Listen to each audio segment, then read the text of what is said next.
खबर है जेपी नड्डा के उस हमले को लेकर जिसमें उन्होंने पलटवार किया है कांग्रेस पार्टी के ऊपर। कांग्रेस पार्टी राहुल गांधी के निलंबन के बाद लगातार सत्याग्रह के नाम पर केंद्र सरकार और प्रधानमंत्री मोदी पर हमलावर है।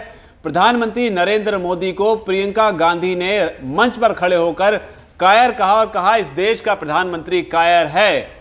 साथ ही उन्होंने यह भी कहा कि मुझे गिरफ्तार करना है तो मुझे गिरफ्तार करो। इसके अलावा उन्होंने राहुल गांधी के समर्थन में कई सारी बातें कही।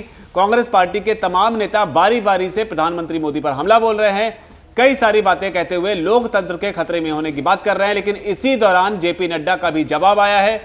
जेपी नड्डा ने कांग्रेस पार्टी पर पलटवार करते हुए कहा है कि रस्सी जल गई लेकिन बल नहीं गया। क्या कुछ कहा है जेपी नड्डा ने, आप खुद सुनिए। मैं किसी नेता का नाम लेना नहीं चाहता, लेकिन जिस प्रकार से आज चर्चाएं हो रही हैं, अहंकार में डूबे हुए हैं। अहंकार बड़ा है, समझदारी छोटी है। समझदारी बहुत छोटी है।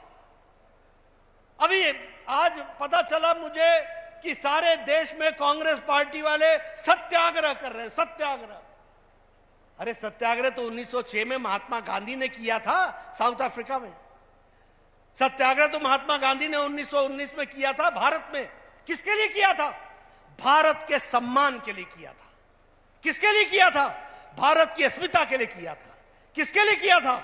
भारत में भारतीय का राज हो, इस बात को बढ़ाने के लिए किया था। आप सत्याग्रह कर रहे हो, किस बात के लिए सत्याग्रह कर रहे हो?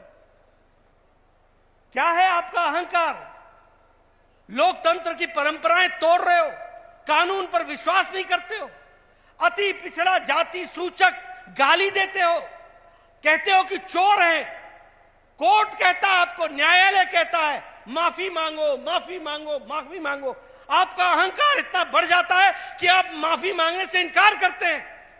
आपकी सदस्यता चली जाती है, आपको सजा हो जाती है।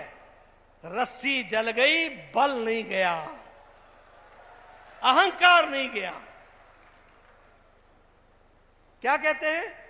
कहते हैं कि मैं किसी से नहीं डरता, मैं किसी से नहीं डरता। अरे भाई, संविधान से तो डरो, कानून से तो डरो, कोर्ट से तो डरो, कुछ तो समझो। लेकिन नहीं, ऐसी समझदारी, अहंकार इतना बड़ा और समझदारी इतनी छोटी।